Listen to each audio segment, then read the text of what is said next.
Hey, deserving listeners, it's just me today. I thought I would answer some patron emails. This first email, well, actually, it's not just an email, it's several emails from several patrons asking me to talk about the TV show Bojack Horseman. If you haven't seen it, it's a cartoon in which a guy with a horse head.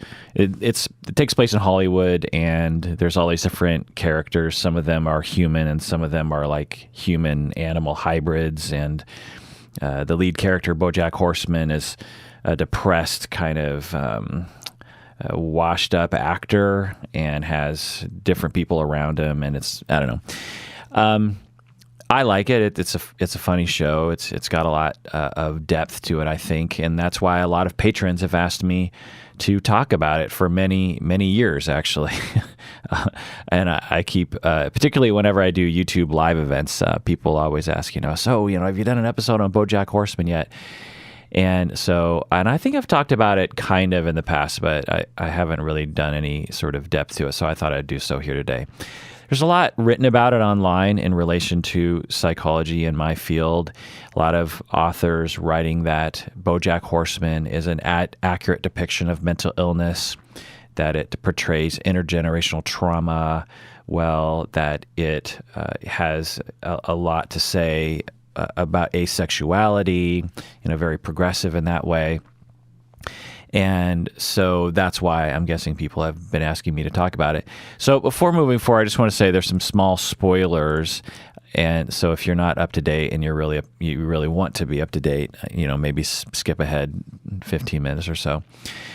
But patron Rachel actually was listening to the YouTube live, and I finally hit a breaking point, and I was like, okay, fine, I'll do an episode on BoJack Horseman, but I don't want to watch all 7 or 6 or 5 seasons or something. So can you just send me a couple episodes that you think I should watch that would help me to really understand or give me some material to talk about on the show? Because I've seen a few episodes, but this is probably like during the first season.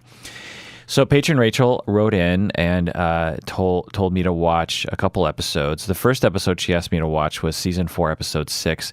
This episode is titled "Stupid Piece of Shit."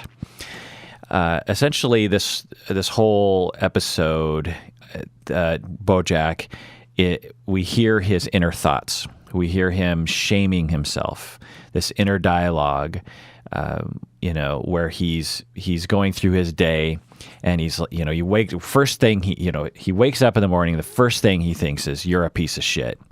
What's wrong with you? You don't do anything right.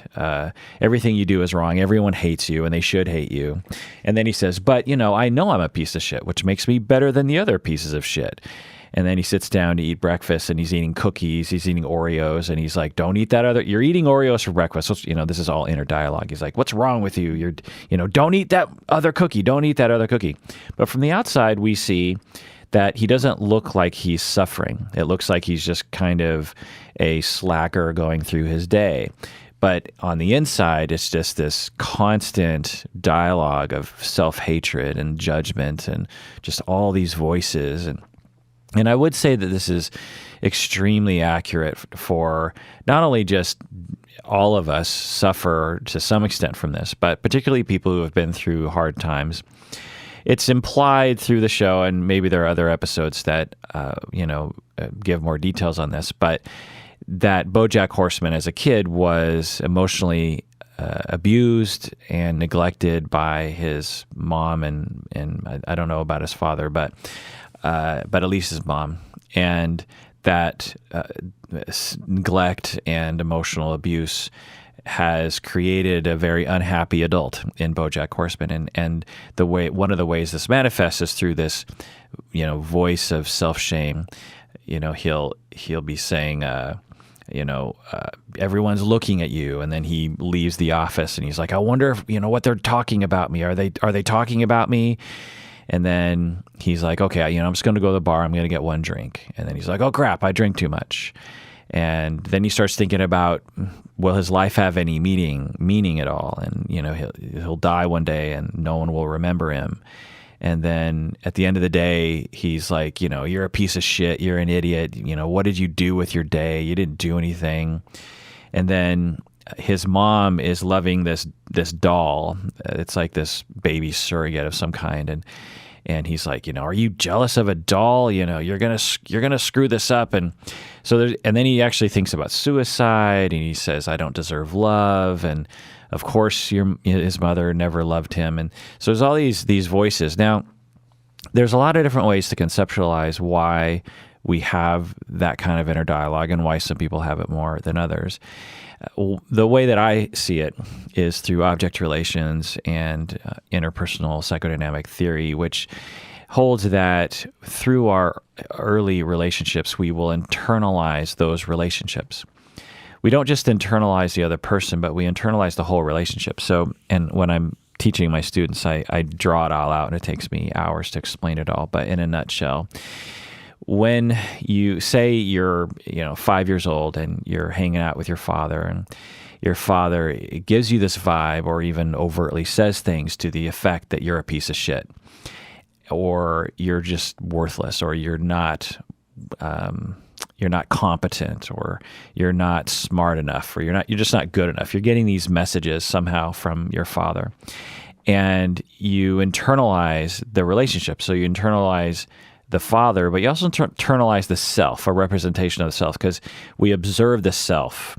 So we observe the father and we observe the self, and we internalize that relationship. It's sort of a weird thing to internalize yourself, if that makes any sense. But anyway, we develop an internalized representation of that relationship in our psyche, and with repetition, this becomes a stable part of the psychic system.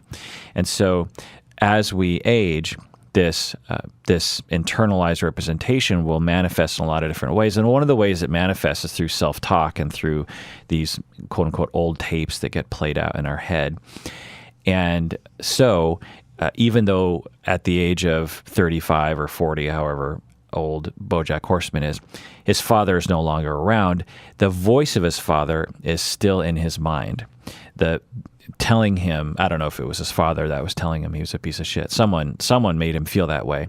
And so it's no longer from the outside, it's from the inside. This happens a lot tragically to people. It's one of the most tragic parts of the human condition, is that those people who are treated the worst as children end up beating themselves up the most as adults, which it just doesn't seem fair. It's like you get screwed as a kid, and then you end up, with a condition as an adult in which you are now the perpetrator of the emotional abuse inside your own head. And that's what Bojack Horseman is doing to himself. As soon as his eyes open in the morning, you're a piece of shit. What's wrong with you? And then because of all that self-shame, he needs to soothe himself. He needs to eat Oreos to, try to feel better. He needs to have a drink to make himself feel better. He needs to avoid relationships because there's just so much shame whenever he interfaces with his daughter and his mom. All these feelings come up for him, and he doesn't know what to do with them. And this is another part of that tragedy, is that those who are treated the worst and are made to feel the worst, they feel so bad that they can't actually open up to other people to the point where they can actually improve their lives. So as you're watching this episode, Bojack is interacting with his mom, interacting with his daughter and other people. And all you can think of is just like, Bojack, let down your defenses and just tell people how you feel. Because other people are good, and your daughter is good. You can reach out to her. She's a chip off the old block, and she'll understand. Just be nice and just tell her. Just tell her, you know what, honey, I just feel like I'm a piece of shit sometimes, and I'm sorry, and I don't know what I'm doing half the time. The daughter would have absolutely received that, but because of the amount of abuse Bojack has been through, and the ongoing defenses have created a certain stable system for him, that he can't open up. It's hard for him to trust that he could level with people in that way. And so it perpetuates the problem, because the more he gives this vibe that he doesn't care, but internally he actually cares too much in some ways, it pushes people away. And so it just further reinforces this idea that he's a piece of shit because everyone's rejecting him. So again, on the outside, we see someone that's angry. We see someone that's neglecting of his own daughter. So as he's struggling with his own feelings of neglect of his mom, he is also in that very moment neglecting his own daughter. He acts like nothing matters on the outside, even though on the inside it definitely matters. The thing I always think about is like, who are the most insecure, what age group is the most insecure age group on the planet? Well, everyone knows it's 13-year-olds. 13-year-olds are the most insecure people on the planet, 14, 13. And yet they're the most concerned with acting like they don't care, right? That's just a classic, like, I'm a teenager, I don't care, whatever, all those kinds of stereotypes. Whatever, it's fine, it's chill or whatever. And yet on the inside, they're just the most insecure people on the planet. And so we can see that in other age groups too. Bojack Horseman, and as an older person, he's doing that too. He's so insecure and so shameful on the inside, but as a defense against the shame, he tries to act like he's not ashamed, which again pushes people away and causes him to feel more shame about himself. He's hurt a lot of times, so he can be very hostile. He's sarcastic. Again, he drinks to cope. And he disappears all day, which is actually very common. So another aspect to this show that I thought was, I think briefly touched upon that is accurate is the way in which the patterned behavior of an alcoholic will become. Over time, it's very, very common for people who suffer from alcoholism is to disappear all day, or to disappear for weeks, or to disappear emotionally for a period of time. Because what happens is they are suffering on the inside deeply, traumas, attachment, insecurity, shame, and they don't have any other way to cope. And again, because they don't trust other people, they have to turn to something else instead of support, which would actually heal their wounds. But because they're in a catch-22, in order to heal from their wounds, they have to trust people. In order to trust people, they have to heal from their wounds. And so they're trapped. And so what they will find is that when they drink or use opiates or something, they will suddenly go, wow, I don't, some of that pain has gone away, or at least I'm numb to the pain. It's like I don't feel anything right now, which is better than feeling things like the way I was feeling before I was high and drunk. And so they do that. But when they're like that, people don't like being around them because, when you're sober and you're just trying to get through your day, it's hard to be around someone who's hammered, right? Also, you end up, because of this need to self-medicate, you end up privileging that, prioritizing that over your other responsibilities. And what happens is there's this chronic irresponsibility that happens for people. And in the beginning, the person with alcoholism is trying to navigate that. But after, a few years, the person with alcoholism will eventually learn it's probably best that I just make sure everyone understands that I'm not responsible, because if I give the impression that I'm responsible and that I will show up and that, I'm a part of the normalcy of life, I'm going to disappoint them. So it's better just to give everyone the impression, and this is partially unconscious, it's better if I just give everyone the impression that I'm completely incompetent, I'm a flake, I'll never show, because then they'll just know.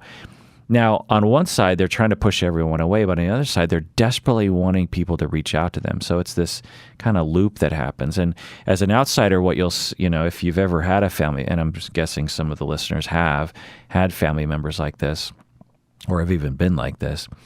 But if you've had family members like this, or a friend that was like this, you'll recognize it. You'll be like, yeah, I had someone who I suspected suffered from drug addiction, and there would just be these times when they would just completely flake. I would ask them to hang out, and we'd say, yeah, we'll hang out. And then he or she just wouldn't show, or, would completely just, stop all Facebook activity for a month, and then suddenly they're back. And it's all part of that shame and self-medication pattern. From the outside, it can feel very hurtful. It can seem very confusing. The other thing about it, while I'm on this tangent, is that when you suffer from an addiction, you're very protective of the addiction because you need the addiction. One, because you're addicted, but two, because you probably started the addiction to numb the pain, the emotional pain that you're going through. And in order to uphold that ability to survive, minute to minute, you have to keep your addiction. And one of the ways that you keep your addiction is to make sure that no one really knows that you have the addiction. Because if everyone knows that you have an addiction, then that raises the possibility that they're going to, try to intervene or give you advice, and you just don't want to hear it. Mainly because of shame, but also because you just don't want to bother, and also because you don't want people to get in the way of your seemingly only way to cope. So when there's ever any kind of sign that your actual day-to-day activities are becoming known to other people, the person who is suffering with alcoholism will take a lot of measures to sort of hide their life from other people. And so to the outside, it'll look just very strange, because one day they'll seem fine and the next day they'll just be completely disappeared, and then they'll come back a week into your life and they seem fine again, and you'll be like, what happened? And they'll be, oh, nothing. I was just kind of busy.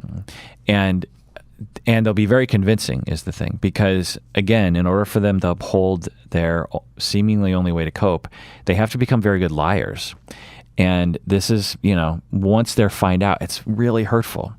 But it's because of the deep suffering that these people are going through. And I think that this episode and other episodes of Bojack Horseman depicts that as well. So yeah, she also asked, patron Rachel also asked me to watch season 5, episode 7, titled Int Sub, which is an episode in which there's a therapist, and Bojack goes into therapy, and his friend also, I don't know, it's sort of a long story, but essentially there's grieving involved. I won't go into detail on that because it's probably less important. But anyway, okay, so looking at Bojack Horseman, what diagnosis does he suffer from? Well, let's look at his symptoms first. As I've been saying, he has a lot of self-hatred. He's very insecure. He has difficulty soothing himself. He's quite insensitive to other people's feelings. Although he does show sign of empathy and compassion for other people. So we would say that he has an impaired empathy because of his suffering, that he's too distracted internally to notice other people's feelings or have the capacity to care. He's quite selfish and quite self-centered, and he's fixated on his neglect from his mom and from the emotional abuse that he went through, and he has suicidal thoughts. He has a lot of behaviors that are trying to soothe himself. He can be narcissistic. He can drink to cope. He uses humor and sarcasm to cope, and also to be passive aggressive to other people. He's hostile. He's overtly hostile. He exhibits healthy behaviors, like occasionally being able to like himself without being narcissistic about it, occasionally being able to trust others enough to open up to them. So we see that as well. So the personality spectrum that I would put him on is the borderline spectrum. I will say that it's not an accurate depiction of borderline because the show is trying to be entertaining and humorous, and borderline is generally not entertaining and humorous. So, I wouldn't look to Bojack Horseman as a case example of borderline. But if I had to put, because these shows it's Always Sunny, or I don't know, Friends, or Seinfeld. All these shows have, they're trying to be entertaining and humorous, and they'll try to have people have some consistent personality from show to show. Otherwise, it would be too chaotic, right? And so there's this temptation for us to go like, oh, what personality spectrum are these people on? But again, these people don't really exist, like they're sort of echoes of real life. So anyway, I'll just have that caveat. But if I had to put them on a spectrum based on the sort of entertaining, humorous depiction, is the borderline spectrum. We see a lot of hurt feelings. which is common for people on the borderline. Again, as I've talked about in other episodes, people, the reason why people develop borderline spectrum personality is because, and that's my term, borderline spectrum, by the way, you're not going to see much talk about that, but the origin is abuse, neglect, abandonment, and the child is faced with a dilemma. They can either give up on other people, or they can strive very hard. They can strive, very intensely on retaining closeness with other people. And for the borderline person, that's what they decide early in life. They decide that they're like, I'm getting very little love. I'm being abandoned. I'm being hurt. I'm being abused. And so I choose to cope with that by actually reaching out to other people a lot, being obsessed to some level with other people, being very watchful of other people, noticing the emotional state of other people so I can try to manage them, learning how to manage other people, i.e. learning how to manipulate them, exaggerating my attachment, injury signals. So when someone hurts me, I'm going to cry. I'm going to amplify the crying. I'm going to amplify the upsetness. I'm going to amplify my hurt. I'm going to amplify my anger. I'm going to amplify all those things, because otherwise no one will notice me and I'll truly be abandoned. And so the only way I can retain any kind of closeness is by amplifying all these things. And at the same time, I feel like I'm a piece of shit. I feel like I'm empty. I feel like I'm worthless. Like not just kind of worthless, but like deeply, deeply worthless, because that's the way I've been treated. And these defenses and notions get carried on into adulthood and just sort of, run on autopilot. Again, it's that tragedy. It's like this person's massively mistreated as a child, and then as an adult, the mistreatment is perpetuated from the inside. So the borderline spectrum person will have a lot of hurt feelings naturally. They'll be very sensitive. They'll have a lot of feelings of worthlessness, a lot of guilty feelings. They'll not be very close to other people. They'll feel not very close to other people. They'll feel disconnected from other people. They will exhibit frantic efforts to avoid abandonment. Bojack Horseman does that, again, in an entertaining, humorous way. Like in the episode that patron Rachel asked me to watch, he goes to a therapist for the first time, and it becomes an all good relationship, and he basically instantly kind of falls in love with his therapist. And then when things get a little wonky, he instantly rejects his therapist and walks out the door and never goes back. So you'll see that. And I think Bojack has a fair amount of that, where in the course of the series, where he'll be very into someone and then they'll hurt him and he'll suddenly reject them. Unstable sense of self, meaning that he doesn't actually know how he feels. He doesn't know what he wants, because, again, you weren't treated well enough as a child to actually develop that sense of who you are. Impulsiveness is another thing. Self-harm. I don't see any self-harm other than, I guess you could say, the drinking heavily is self-harm. Mood changes, we definitely see that. Emptiness, certainly see that. Inappropriate, intense anger, we certainly see that. And paranoia and or dissociation. We could say there's some paranoia, but I don't see any dissociative symptoms. Again, this isn't an accurate depiction of borderline, but if we're going to look on any kind of personality spectrum, that would be it.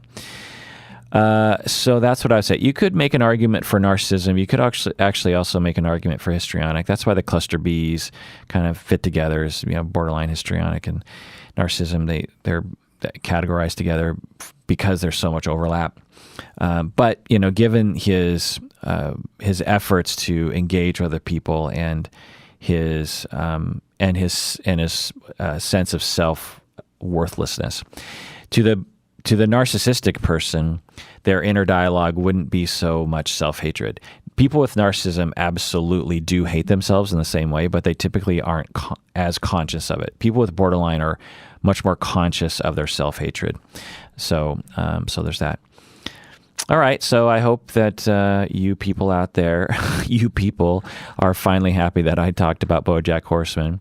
I like the show, clever humor. The references are, real quick. Just some of the references I get because of my age, and some of the references I don't get because of my age as well. So there's a wide variety of reference generations that are in there. And the show is progressive. About asexuality, about mental illness, and about, I guess, diversity. Now, one thing I don't like about the show, which I have not liked for a long time, is that once again another Asian character is played by a white person. If you're familiar with the show, there's a Vietnamese American character, Diane Nguyen, which I appreciate that they actually, in a cartoon, have a Asian American person. So that's good. But the character is voiced by Alison Brie, if you remember from Community, and I think she was on Mad Men. She's a white person, and it's just like you couldn't find an Asian American person. Now Alison Brie is great, so I could see why you'd want her to be a part of the team. And the character didn't have to be Asian American. The character could have been white or could have been a cat, But the creator said, I want Bojack's main girlfriend or friend to be an Asian American person.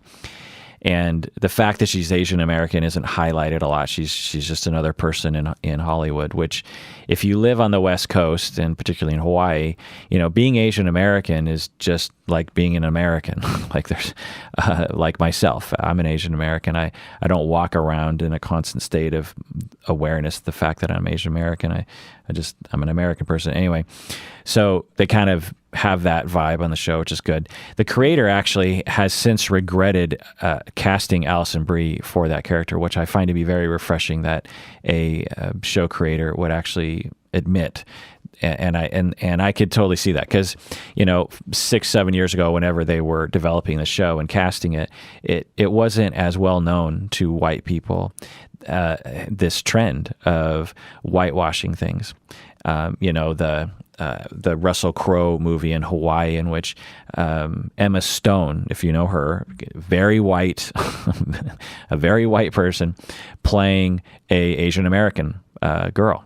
And it's in Hawaii because the movie takes place in Hawaii, and you're just like, well, you gotta have some Asian American people because there's a shit ton of Asian. That's the norm. Like I always say, the one place on the planet that I feel normal is in Hawaii, because as a Hapa, as a half Japanese person myself, who is Americanized, but has a Japanese American cultural heritage and influence and blah, blah, blah. The one place on the planet where I don't feel like a freak is in Hawaii. And, growing up, to this day, it's just like the sort of foods that we eat, the sort of things we say, the sort of things we're interested in, is, it's just slightly different. And in the way that I'm sure that French Americans or French Canadians or, Italian Americans, everyone has their own little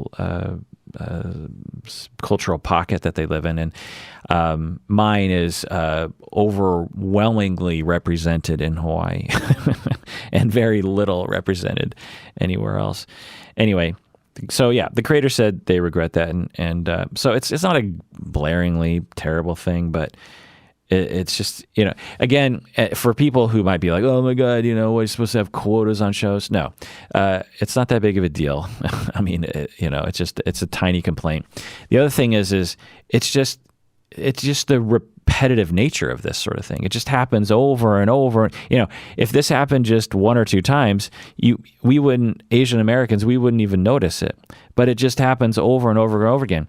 While I'm on this topic, while I'm ranting and raving, something like 7% of Americans are Asian American. Actually, maybe I should look up the exact stat. Yeah, 6% of Americans are Asian American. Now, how many TV characters and movie characters are Asian American? Are 6% of the lead characters Asian American? No, they're not. Now, other groups can claim similar kinds of things, but 6%. So, 1 out of every 19, 1 out of every 18 Americans is Asian American like me. And, 1 out of every 2,000 leading roles in TV, or less than that. It's probably, one out of every 10,000 movie roles and TV roles and leading roles, not the ancillary, character, but the leading role, Asian American. Now, again, Asian Americans, we're not crying ourselves to sleep every night over this. It's not something that I'm going to, picket over or, boycott Netflix over or something, but it's notable. And, it's not the end of the world. It's not like it impeded my life, but it just hurts. And it particularly hurts when you have an Asian character. You're like, oh, yay. And then you're like, oh my God, Alison Brie is the voice actress for this character. Like, you couldn't find a single fucking Asian American in Hollywood to voice this character. Like, there's so many funny, interesting Asian American voice actors out there. It's like, what?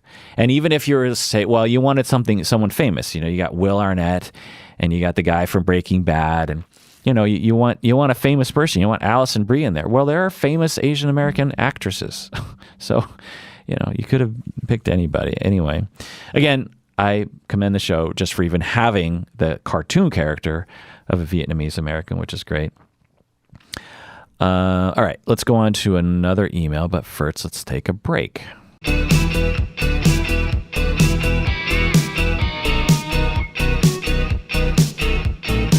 All right, we're back from the break. I want to thank patron Aaron Dopers for donating to the scholarship fund. Aaron reached out and said, hey, I want to donate specifically to the scholarship fund, and he gave a sizable donation. So I want to thank him. Also, if you haven't become a patron of the podcast, do so now. Part of your pledge every month goes towards various different philanthropic efforts that we do, one of which is scholarships. Others are charities for LGBTQ people, Trevor Project, Camp 10 Trees. We also give money to homelessness organizations and animal organizations like Pet Finder Foundation. So go to patreon.com, become a patron, and you won't have to listen to any ads, and you get access to all of our best episodes. Also, join us on Facebook, like our Facebook page. That's where we do all of our main announcements. With all the different social media platforms, it's just hard to keep everything straight. And so I know some people don't have Facebook, and so people tend to have Instagram if they don't have Facebook, and so we also do Instagram as well. But our main announcements are on Facebook because it just lends itself to that kind of thing. Also, we have a Facebook fan group where you can post anything you want. You can go there and post questions or participate in conversations. So do that now. All right, this next email is from an anonymous patron. They write, I've been diagnosed with bipolar disorder, chronic depression, anorexia for about 20 years. I've been hard at work with schema therapy since August, and these past few months I've been getting more and more overwhelmed by my many painful memories from my past. I experience these several times a day in a very intrusive way. We don't focus on these memories in therapy. It's more that in identifying my schemas and my maladaptive behavioral patterns, these memories seem to become very present in my mind. Is this a natural part of this kind of therapy? Okay, just chiming in here. Yeah, absolutely.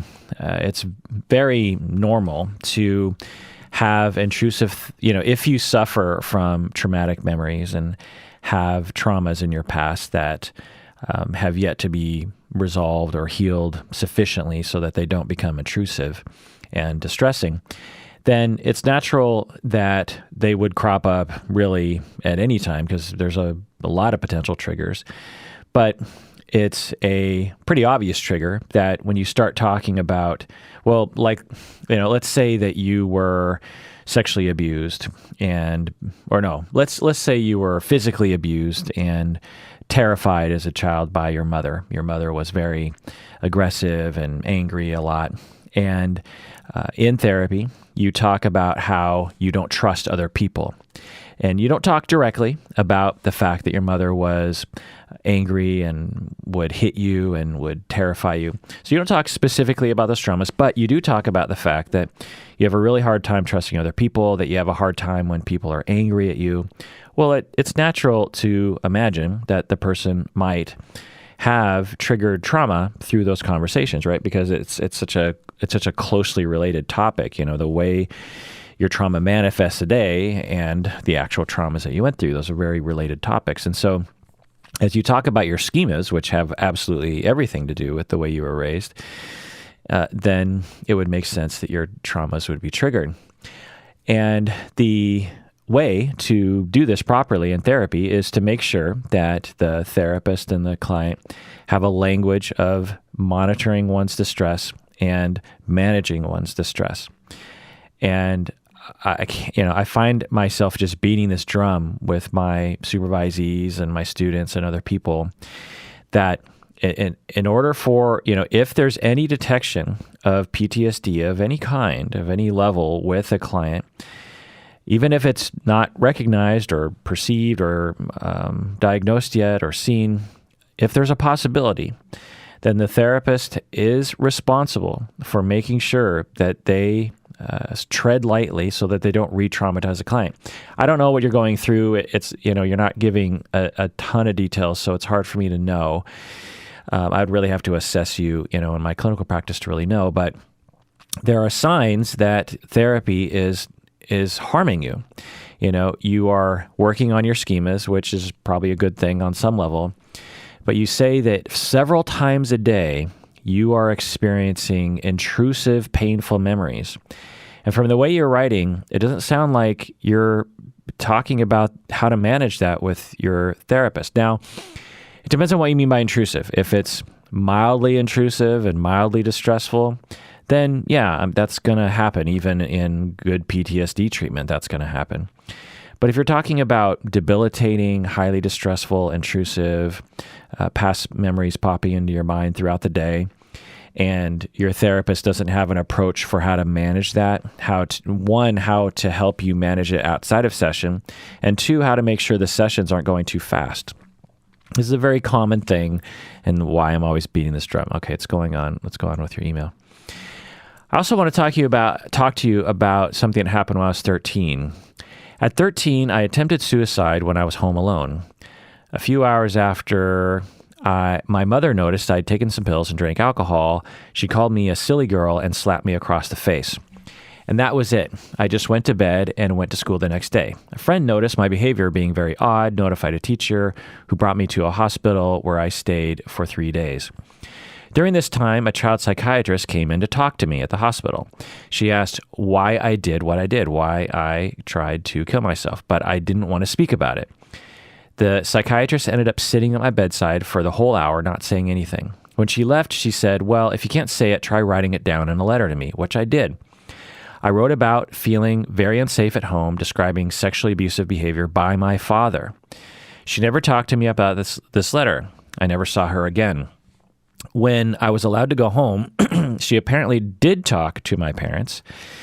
She did go over the letter with my parents, and being back at home, I was subjected to heavy verbal outrage by my father.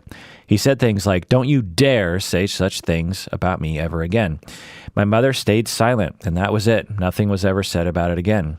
As a teenager, I guess I internalized what had happened as "you are a stupid, silly girl." Some teachers knew what had happened with my father. So did some family members. No one ever talked about it with me. Everyone just seemed to ignore it. How can anyone, the psychiatrist, my family, teachers, not have followed up with me? It blows my mind. I really don't understand how the adults in my life handle this, just plainly ignoring a child in need. I would be interested in hearing your thoughts about this behavior. How would you begin to explain that all the adults just made it a taboo subject? Apart from my father, I don't consider the other people that knew as bad. Apart from my father, I don't consider the other people that knew to be bad people. The psychiatrist was clearly incompetent as fuck, and I really feel disgusted by this. End of email. Yeah, well, first off, I'm really sorry that this happened. Terribly sorry. One, that the abuse happened. That's awful. And then two, that everyone failed you, including the psychiatrist. It's this double trauma that a lot of people go through. It's often ignored. It's one thing to be sexually abused, right? I think most people can understand if your father is sexually abusing you, that's going to be traumatic. It's going to be awful. But what's not acknowledged is the trauma upon disclosing it to one or more people and having those people ignore it. So not only do you have one person in your life who is abusive and doesn't consider your feelings as they, utilize you and exploit you for their own needs, but then you turn to the world and the world lets you down.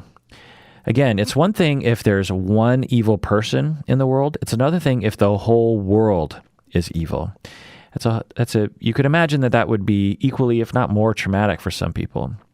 A lot of people experience this when they go to the justice system, and the justice system lets them down.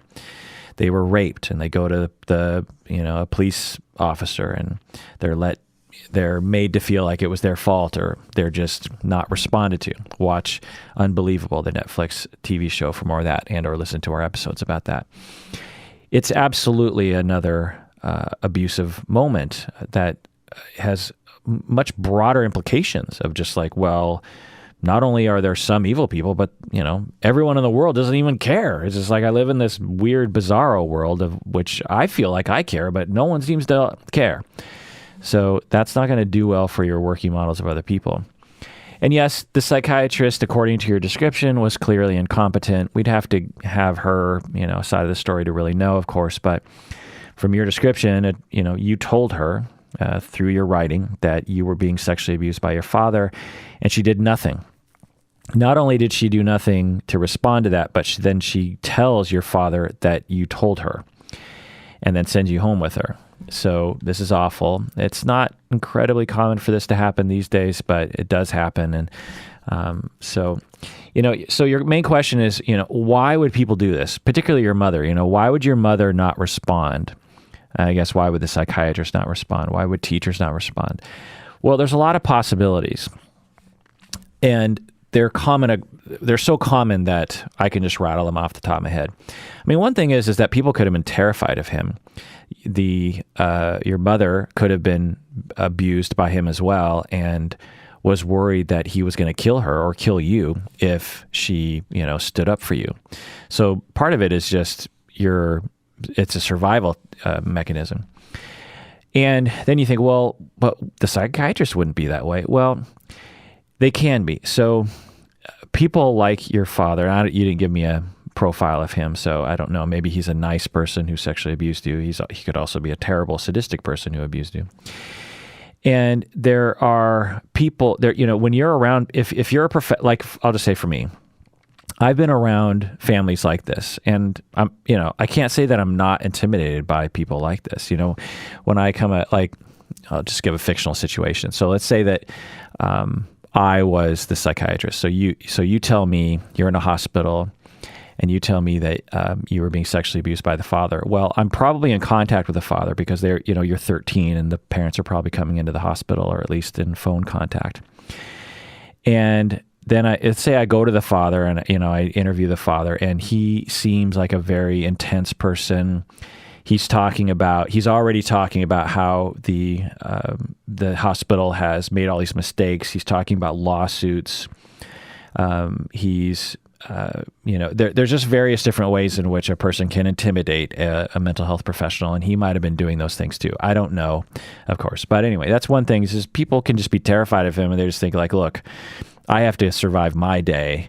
I probably should stick up for this kid, but I need to get through my life. And if I stick up for this kid, my life could go down the tubes. And so that's not an excuse, but it's a reason. Also, if we're looking particularly at your mother, because that's the big question. It's like your mother was at least told that you were being sexually abused, and why did she do nothing? Well, again, it's very, very common for this to happen, and a very common reaction to people like that is like, oh, they're immoral, they're weak, there's something wrong with them.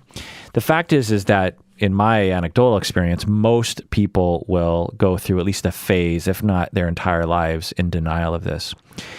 And again, they could be terrified in it, but it's usually a psychological thing regarding denial. Your mother was I'm just going to take a guess and say your mother was probably abused when she was a kid. And when you are abused growing up, mistreated, you develop a lot of robust defense systems, often involving denial of some kind or some sort of distraction. one thing is to just agree with the abuser and just be like, Stockholm syndrome kind of thing. And you're just like, well, I deserved it. Or, well, that's just the way people are. Or, well, sometimes men do that kind of stuff. And it's not rational, but you do that to yourself because of the years and years and years of dealing with abuse. And you're in this psychological quandary where there's no good way to look at it. If you're a kid, so say your mom is growing up in this mistreated atmosphere, she can conclude that the abuse is wrong. Well, to conclude that the abuse she was experiencing is wrong makes her angry, right? And she gets hurt, and she feels compelled to act out against it. But when she acts out against it, things go bad for her. And so she has this quandary. It's like, well, if I hold on to reality, I end up incurring all these negative consequences. So there's another option of like letting go of reality and like adopting this weird version of reality that includes abuse as like being normal and being justified. With that perspective, it's bad because I'm incurring the abuse, but I would anyway. And if I have a defensive stance of denial, I don't have to fight back anymore because I don't feel compelled to fight back because I feel like, well, I live in a rational world. That's the other thing. People like to live in rational worlds. When irrational things happen, people try to fit it into their rational world. And and now you look at that and you're like, well, that's bizarre. Like, can't you just snap out of it? No, you can't. It's like trying to convince a Democrat not to be a Democrat or a Republican not to be a Republican. It's like, can't you just snap them out of it and have them not think that way? It's like, no, like once you just have this repetitive, particularly when you develop these defense mechanisms early in life, they become such an important part of the personality that you can't convince something out of someone. Like, it'd be like trying to convince someone who's heterosexual not to be heterosexual. That's a better example than Republicans and Democrats. It's not the same, obviously, because being heterosexual is not a defense mechanism, but I hope you get my point. It's an ingrained part of your personality. It's who you are. The other thing is that when you're abused growing up, you end up having a different idea of what's normal for parents to do. All of us have a notion of like how angry is okay within the good limits. We all understand there's like being too angry as a parent. We all know there's a line. But all of us have different lines of where that is. For some of us, it's like any amount of anger is not okay. For some of us, it's like, well, a little bit of anger in the right circumstances is okay. And so when you grow up in being mistreated, then you end up, typically your range of what's okay gets moved. And that's another reason. It's not all the time, but so that's another reason possibly why your mother just didn't respond. The other thing is, and this just goes for all the people in your life, and I'm not excusing what they did by any means. There's no excuse, but there are reasons, and it's so common that there's nothing strange about the system you're in. The big thing here is it's just so hard to face.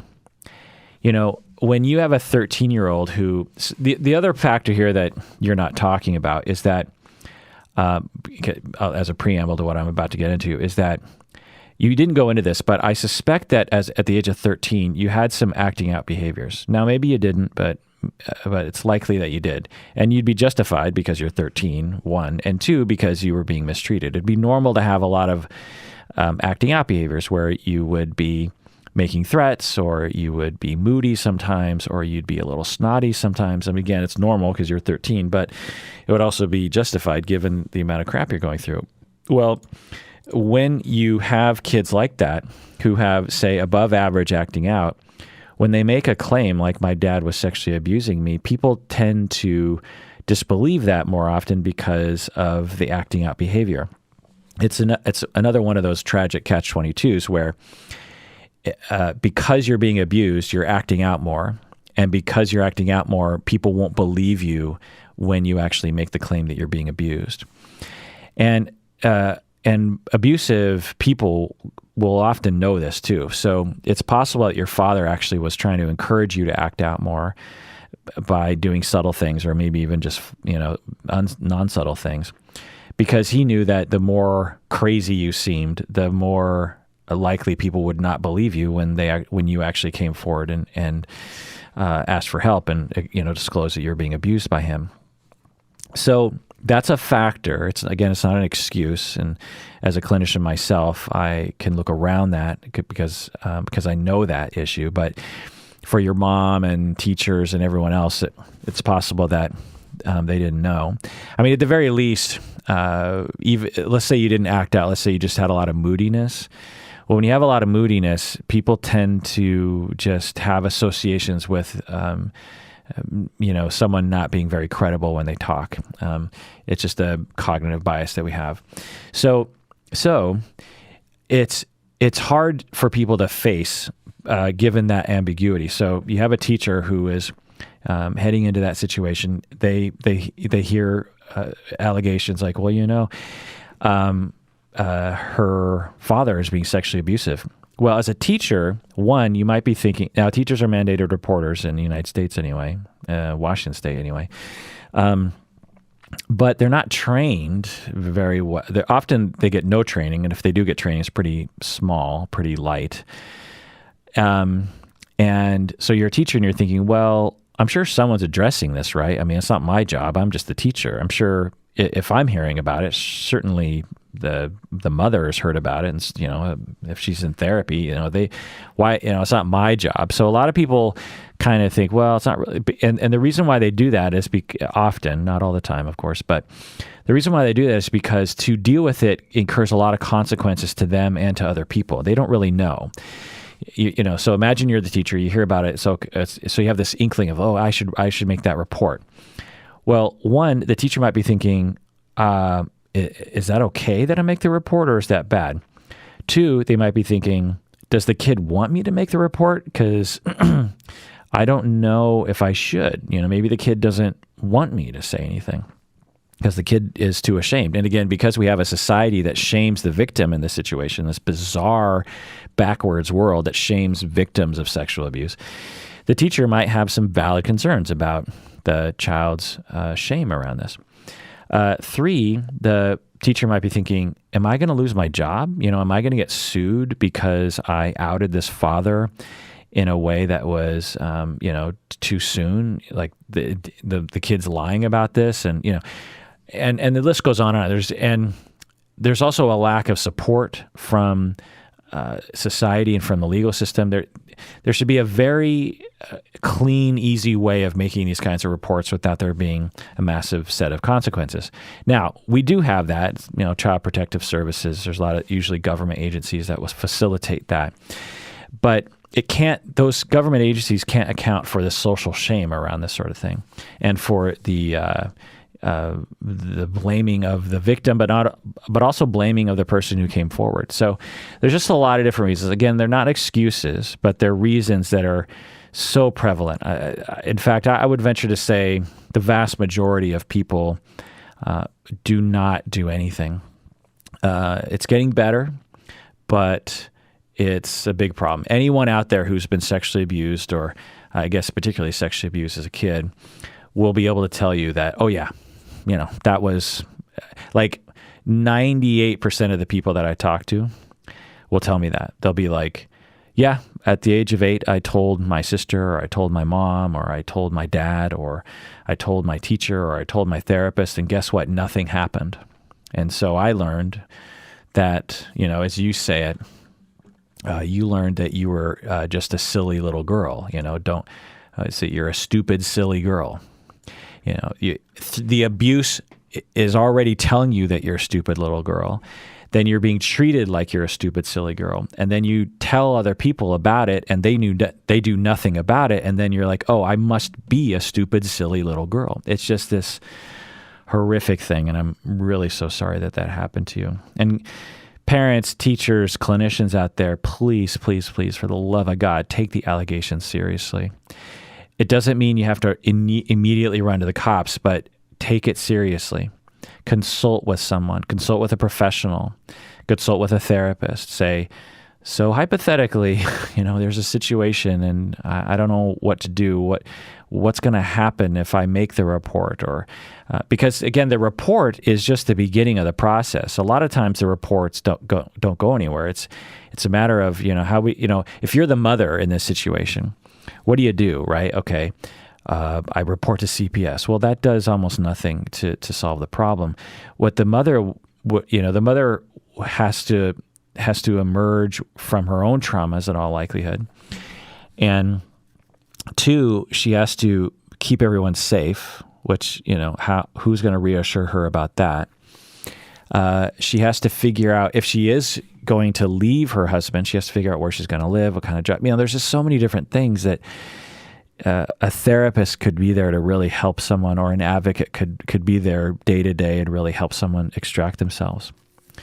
So yeah, the last reason and defense mechanism that I forgot to mention earlier is that, say you're abused, and you, again, as I was talking about earlier, you internalize that relationship. So you internalize the abusive other and the abused self, and you have this relationship on the inside of you it's an internalization, and it's this unit that gets bolstered over time as the more and more you are abused. Well, part of the way to deal with that internalized representation is to suppress it and deny it, to say like it doesn't really exist. So that generally lends itself towards denying anyone else's mistreatment and abuse. The other thing is the internalized voice. So let's say, again, your mother was abused growing up, and there's this internalized voice of, you're a stupid, silly girl. Okay, so your mom might, probably incurred that message. The message your mom told to you of, you're a stupid, silly girl, was probably told to her when she was young. And so she has this battle going on inside of her of like, oh, I'm a stupid, silly girl. And then as your mom actually thinks about stepping forward, that shuts her up. So I guess if you're, it's up to you, but if you're looking for a way, anonymous patron, to relate to your mom as to why she didn't say anything, when you were in the hospital at the age of 13, you also didn't want to say anything. It was really hard for you to say something. Now, people on the outside who are stupid might look at you and go like, well, why didn't you just tell the psychiatrist with your words? Why'd you have to write it down? Why couldn't you just say something? Well, that the amount of shame and fear and terribleness and lack of trust was justified in making sure that you didn't say anything when your psychiatrist came and asked you. Turns out your distrust was justified given their reaction, but at the beginning you didn't know that. And it's just so hard to say anything. Well, your mother also suffered from the same thing in all likelihood. She was a victim too, and she's also a perpetrator in a sense by the fact that accessory to the crime. But it's shame, it's self-hatred, it's denial, it's surviving, it's I'm a silly person, I'm worthless, why would I come forward? No one will hear me, no one will listen, why would I try? So that's usually why. Again, I don't know your mom, but that's usually why. Okay, let's go on to another email. Okay, this next email is from an anonymous patron who is writing in a follow-up email to a previous email that she sent. Some of you might remember a while back I responded to an email. She had written in saying that she had been through a lot of abuse in her past, and what she really wanted in therapy was physical impact. She went into some specifics as to what she was looking for. It wasn't massage. It wasn't anything that she could really find a professional to do. What she needed was someone to actually put an impact onto her body. And I can't remember the exact way she was saying it. And she said that it really helped her to break through to her trauma and helped her to heal and recover. And she was begging her therapist and other people to do this for her. And they were like, well, I could hold your hand, maybe I could hug you, but I can't do this sort of thing. They were saying that it was unethical for them to do this. And then, I told her she might look into somatic therapy, and and I gave her some other advice. I was also generally saying that it might be impossible to find anybody that would do what she's asking, because in my field, in therapy, it's not the standard of practice to do such work. There's definitely somatic therapists out there that will do body work, but the kinds of things she was asking for was sounding a little bit more beyond the typical kinds of somatic therapies that you'll get. Anyway, she wrote in, "Thanks for your response to my question. I wanted to follow up and say that I wasn't able to find a somatic therapist locally who would work with me the way I wanted. However, I found something else that has been useful for the time being.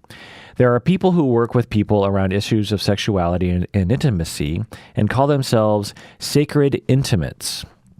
Sacred intimates. They have some kind of training, but I think it's still really underground and unregulated. The guy I found is also a massage therapist who is willing to cross a lot of boundaries into impact and intimacy and sexuality. He talked to my therapist before he would agree to work with me in that way. We do a lot of impact and affection. He alternates between punching, slapping, or hitting into kissing my face or rubbing my back." So I just want to emphasize that. He alternates between punching me, slapping me, and hitting me, between that and kissing my face and rubbing my back. We're all really clear about the goal, and he's careful, checking in with my therapist after we meet. I wondered if you had heard of sacred intimacy, especially because it's more prevalent on the West Coast, and I believe Seattle is a hub for the training. It was the most loving, validating experience I've ever had. Yeah, so I've heard of such things. I haven't heard of sacred intimates, but I've heard of these kinds of practitioners. They're not therapists, as you know. It's a massage therapist, which has its own regulations. But I'm guessing as he's operating as a quote unquote sacred intimate, he's not operating under any kind of license. And so it's pretty. I'm glad you found what you're looking for. That sounds fantastic, because it's helping you. But you could imagine why it's hard to find someone like this. You're looking to hire a professional to punch you, slap you, hit you, kiss you, and rub you. You know, that could be seen in certain circles as either abuse from a professional or unethical behavior or something. Now, what I will say is that it's helping you, and it sounds like you are aware enough to understand what is and what isn't helpful to you, and what is and what isn't abusive to you. And your therapist is monitoring it. I have to say, if I were your therapist, I'd be in a pickle, because it's a lot of unknown territory. Because one, like, say just on the off chance, like something bad happens where the practitioner hurts you too much or traumatizes you somehow. It doesn't sound like that's likely to happen, but let's say it does. Well, the therapist could be sued because the therapist signed off on this sort of thing, and you'd have a hard time finding a jury side, I would imagine, with the therapist and their defense. Like, well, it seemed like it'd be a good idea. You know, when you brought this into the light of day, society and courts and, licensing boards aren't necessarily going to smile on this kind of thing because it's so unusual. It's just the main thing. It's just so unusual. But I'm in full support of exploring these kinds of things as long as everyone is monitoring the situation, which sounds like they are. And I'm really happy that this sort of thing exists. I suspect that it'll be a while before this sort of thing is accepted in my field. I mean, if anything, my field is actually getting more and more restrictive in terms of what's an option for a therapist. So I could imagine it'll be, 30, 50 years before this kind of therapy for a select few of people is considered to be standard and ethical and understood and talked about and researched and all that kind of stuff. But to the general public out there that are listening, I just want to say that we all have to open our minds to the possibilities. There's a lot of different ways to heal, and this anonymous patron has taken her therapy by the horns and said, "I'm gonna, even though therapists don't do this sort of thing, I'm gonna find this sort of thing because I know that when I go through this, it's healing for me. And she said it was the most loving, validating experience that she's ever had. And, we just have to really respect that. So I'm really happy for her. All right, let's go into another email. All right, this next email is from another anonymous patron. He or she, they write, "My mother moved in with me about 3 years ago. My mother has never been a very honest person. She is quick to put the blame on everything and everyone other than herself. She is very emotional and takes questions very defensively. More than once since she moved into my house, I have tried to have conversations with her about her behavior, habits, parenting, grandparenting, hygiene, and they all go south very quickly.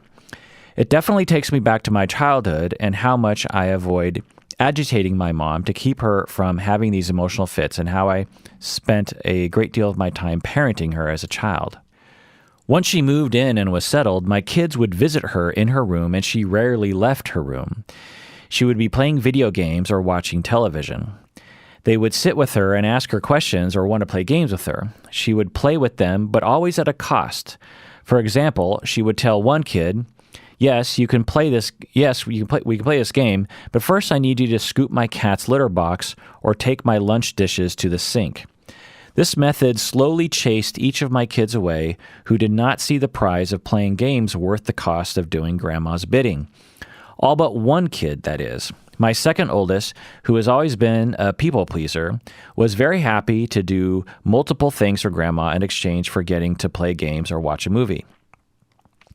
It has become so bad that now she asks him to do things all the time. She will call to him to take her laundry upstairs or her dishes to the sink. She gets upset when he forgets to feed her cat or scoop the box. When I mentioned these extra chores to her, she offered to start paying him if that would make him feel better. I told her that it was up to my son. I grew up learning to respect elders, and in my culture, elders are considered highly respected. They are the culture bearers. I am trying to balance teaching my kids to respect and be helpful, but I worry about the damage my mother is doing to my son, and I'm not sure how to combat it. My therapist told me I should let my son figure out that grandma's treatment is not that great and that coming between them might do more harm than good.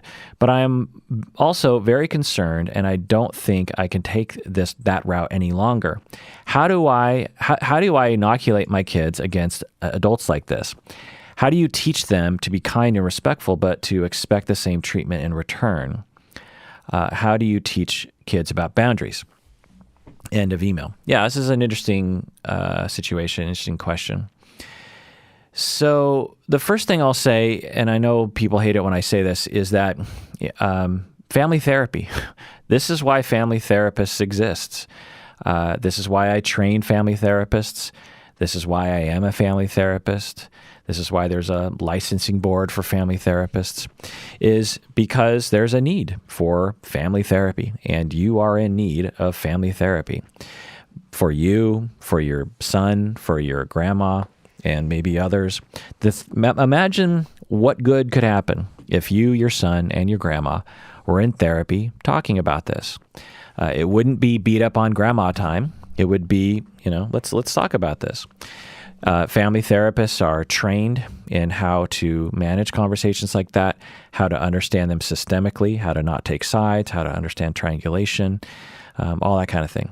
Short of that, it sounds like you're talking with your therapist about this, which is great, but you might want to talk to another therapist who actually specializes in families and systems. You can do what we call family-oriented individual therapy.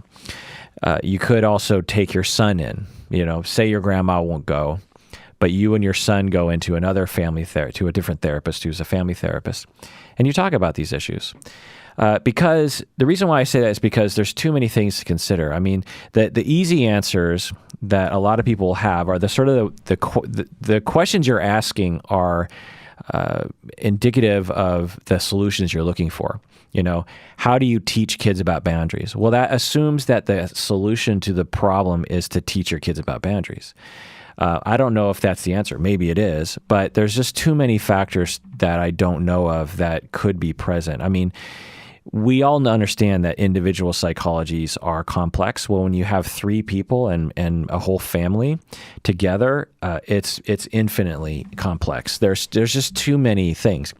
Again, the knee-jerk reaction is, well, you got to push back on the grandma. You got to put her in her place. You got to tell her to back off. You got to, the kid has to learn that he can't be walked on, and all these kinds of things. And again, maybe that is the solution. I don't know, but it's not clear to me from your description that that's the answer.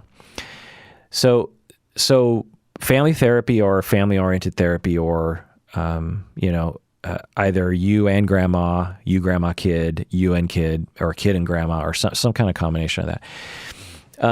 The other thing I'll say is it doesn't sound like an emergency. I know it feels like an emergency to you, but from your description, as your therapist is saying, trying to get in between the two of them might do more harm than good, which is absolutely, possible.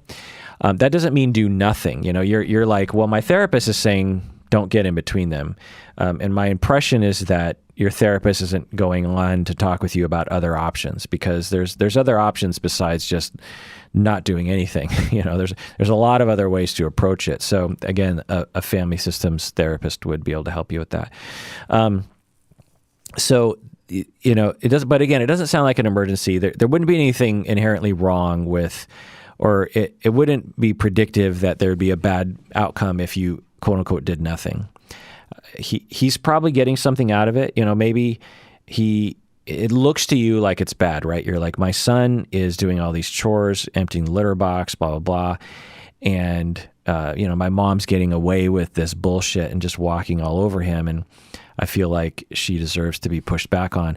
And, maybe he kind of feels that. Maybe your son is like, yeah, I know my mom. I know grandma makes me do all these dumb chores, but I get something out of it because I love my grandma, and my grandma makes me feel special in a way that my siblings don't, or something like that. So it doesn't look to me like it's an emergency. Plus, there's nothing inherently wrong with, a quid pro quo, if you will, where, the grandma will spend time and get something out of it. I'm quite positive that your mom actually enjoys spending time with your family and when things are going well. So again, it doesn't sound like an emergency. The question there, but the two main questions here there's three main questions. One main question is, why is your mom like this? Why is she a jerk? Why is she in her room all the time? Why, is she depressed? Is she ashamed of something? Is she having bad health? Is she grieving something? Is she disconnected? Is she suffering from trauma? I mean, I'm guessing at least some of those things are true. And if she has no way of talking about that with anybody and hasn't ever really processed those feelings, then we could imagine why someone would want to stay in their room all the time, not come out, and would feel lack of motivation to do a lot of things. So having your son actually spend time with her might be her saving grace. Also, why would she sort of foist these chores on him? To me, it sounds like a lot of the chores have to do with her leaving her room. Taking the dishes to the kitchen, taking the litter to the garbage, and all these are things involving her leaving the room. And what is it about her leaving the room that maybe she's agoraphobic? There's a lot of different possibilities here. Maybe she feels unwelcome. Maybe she's trying to be invisible to you because she doesn't want to, rock the boat. She's just like, well, the least amount of footprint I can put on this house, the better it is for the family, and better it is for me. So I don't know. There's clearly something going on there. The second main question, so that's the first main question, why is she like that? Instead of just being like, how am I going to push back on her with boundaries? How about think like, why is she like this to begin with? Now you've said that she's always been unreasonable. And so there's that, which leads me to another question I'll get to later. But the second question I have is, why is your son a people pleaser? What kind of schemas is he operating under that makes him easy to be walked on?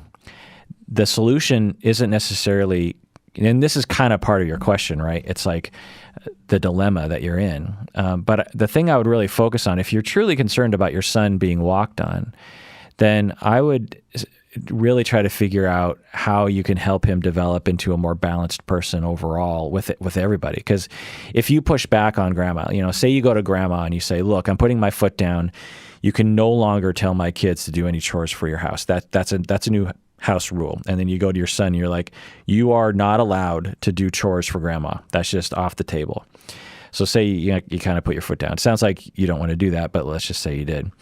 Well, that doesn't teach your son anything about people pleasing, right? It doesn't do anything for that, and probably could have some bad effects down the line for everyone if you did something like that. So, and even if you did something more subtle, like you just communicated that you thought it was not okay, which it sounds like you've already done. So that's the other thing. And again, therapy can help with that. The last main question here is in family systems, we understand that there are triangles. And you have a triangle, a pretty severe one, or not severe, but rigid one, pronounced one, between you, grandma, and son. So you got you have your grandma, and you have your son. And the three of you are involved in a triangulation. Now, some triangles can be healthy and some can be dysfunctional. Yours is dysfunctional because by your description, it's not getting any better and the tension is rising. And the way that I would see this, if I were working with your family, is that you and grandma have a long-standing conflict.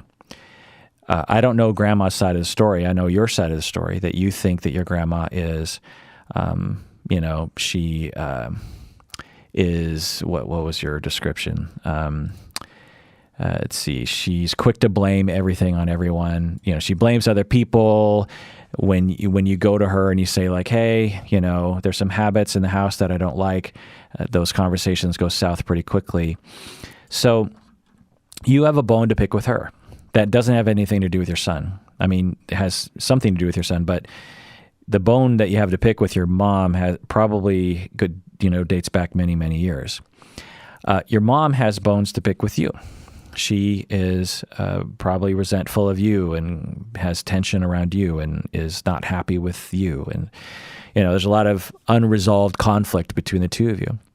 Well, whenever we have that and there's no way to resolve that conflict, we tend to triangulate, meaning we draw a third person into that as a way of stabilizing the system and helping us to cope day to day. It doesn't solve the problem often, but it helps to distract us and keep us from flying apart.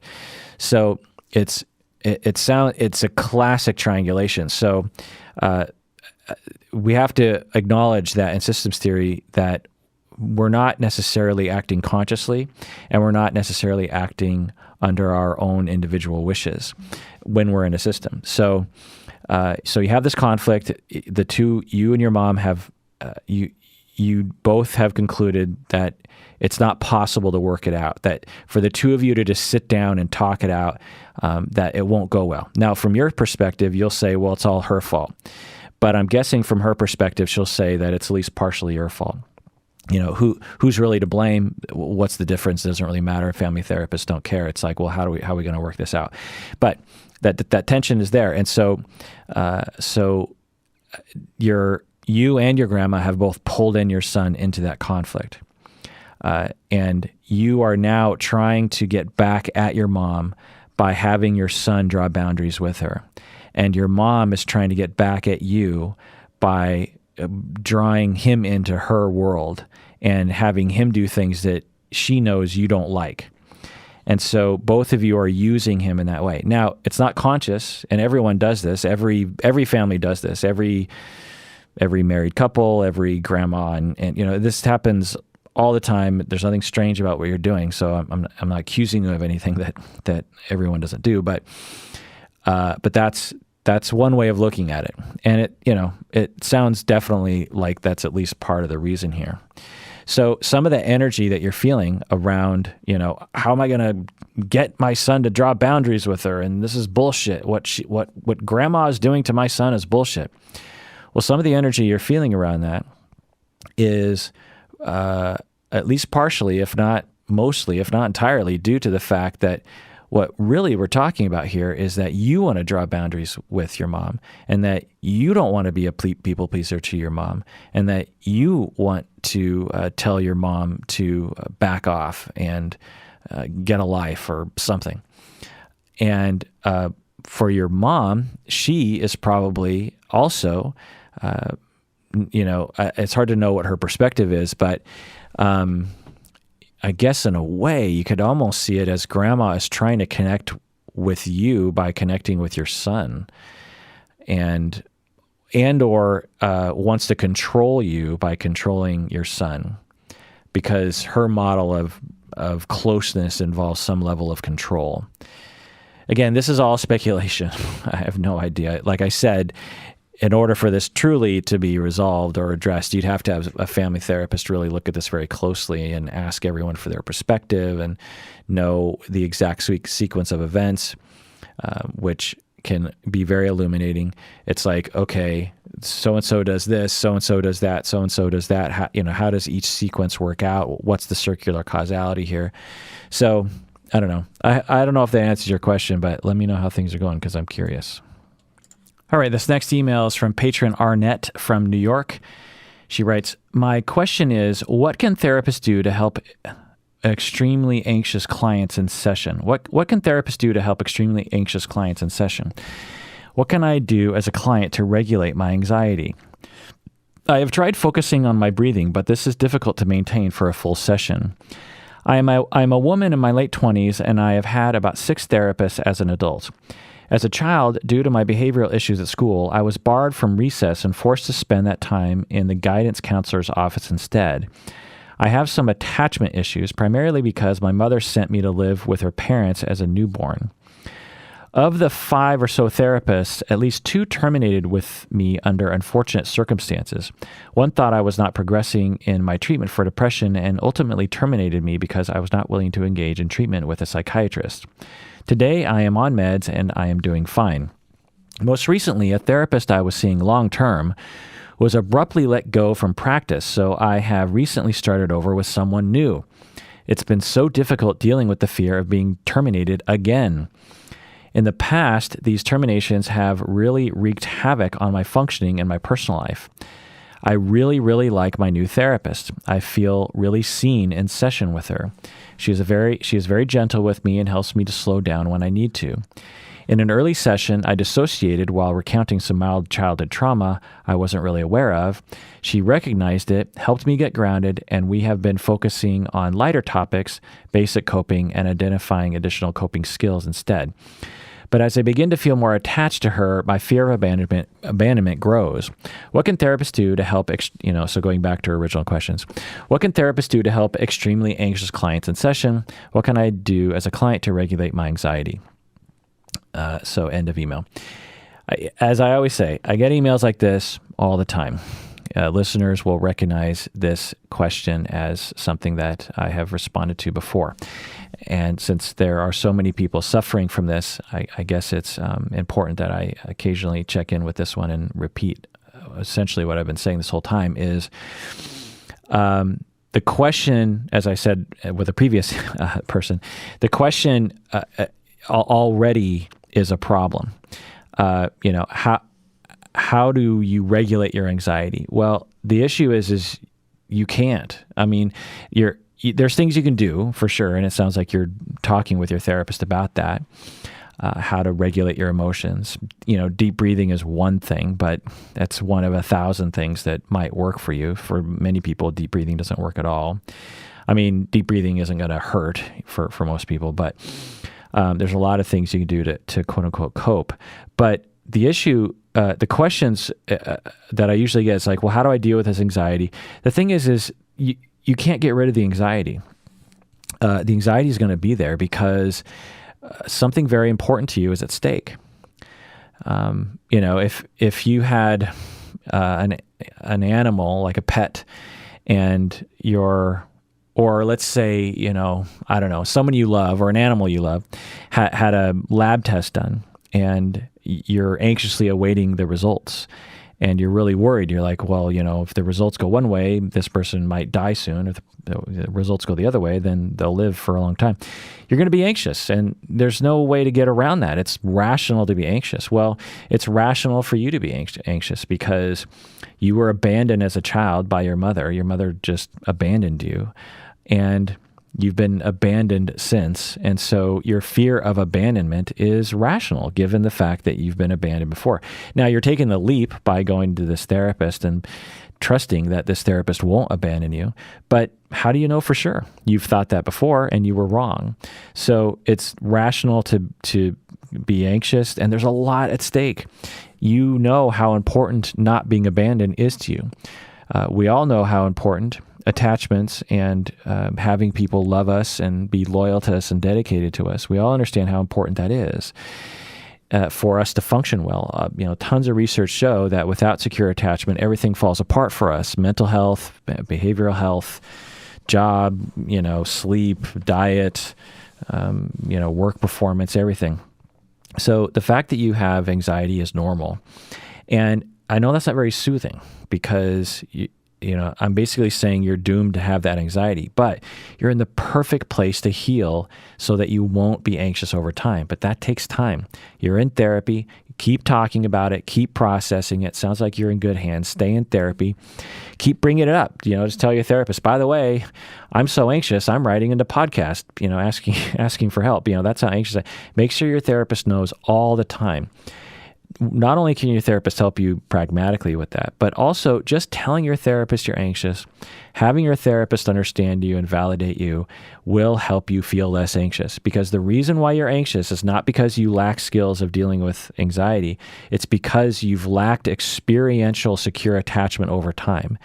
So the only long-term real solution to your anxiety is having long-term, secure, non-abandoning relationships. Now, you can ask your therapist directly to reassure you that she's not going to leave you.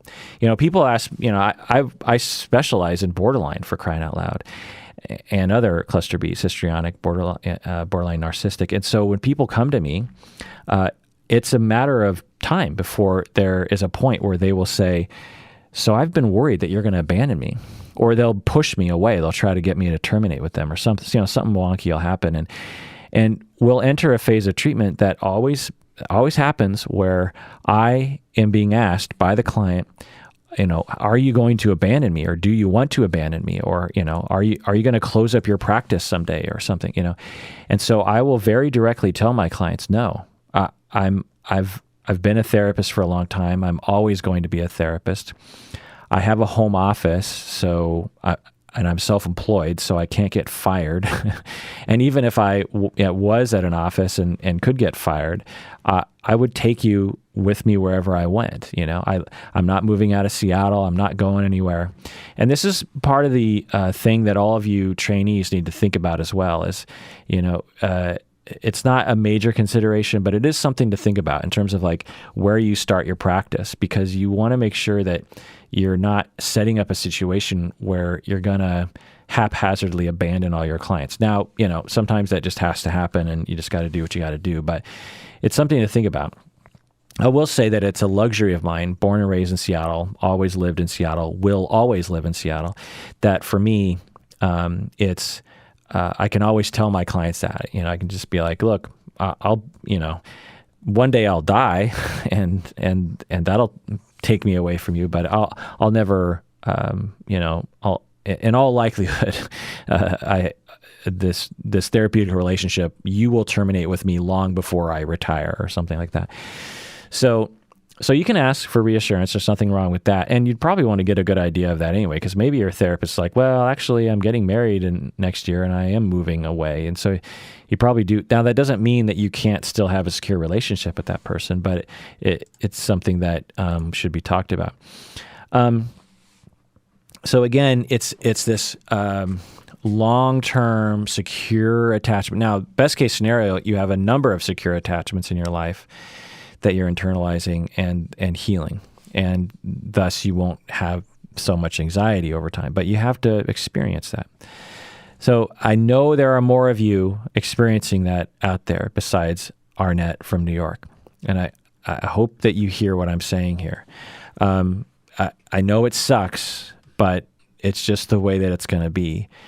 And what a wonderful thing, Arnett, you are doing for yourself by staying in therapy. And it sounds like you're in good hands. Just stick it out, keep going, tell your therapist you're anxious. You can ask for more sessions a week, maybe. You can talk about how you can have other secure attachments and other relationships in your life. There's a lot of other things that I've worked with people on the podcast and professionally. Like you can bring a little trinket from your therapist's office with you as a transitional object. Like your therapist has a little statue or something, and you ask your therapist, can you hold on to the statue in between sessions because it'll reassure you. And so whenever you're anxious, you hold on to that statue and it grounds you and it makes you, it reminds you that you're tethered to your therapist.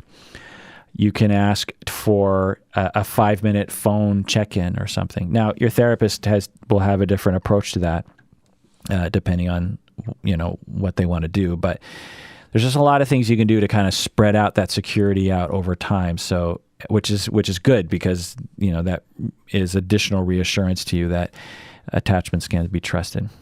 All right. Well, that does it for that episode of Psychology in Seattle, in which I talked about Bojack Horseman and other sorts of things. Again, just letting you know about all the little things that I want people to do for us is review us on iTunes. That would be fantastic. Become a patron. Join us on Facebook and Instagram. Join the Facebook fan group. If you want to contact me, you want to use the email. You want to use the Contact Us page on our website, please. Join us on YouTube Live, Thursdays, 2 p.m. Seattle time. If you want to access the archive, go to the website. That's the best place. I get emails about that all the time. Podcast apps only have the most recent, 100 to 300 episodes. We have over 1,000 episodes. So you got to go to the website, and a lot of our best episodes are in the past. Now I'm doing reruns, if you've noticed, and so sometimes they'll cycle back through. Also, if you're at the lower levels on Patreon, consider moving up the ranks because it's a great thing when people are at higher tiers. The tier where you get the stickers, the tier where you get the mug, the tier where you get consultation with me. Those are, it's really special when people go up the ranks, if you will. All right. Thank you so much for joining me on this journey. And please take care of yourself because you deserve it. You really, really do.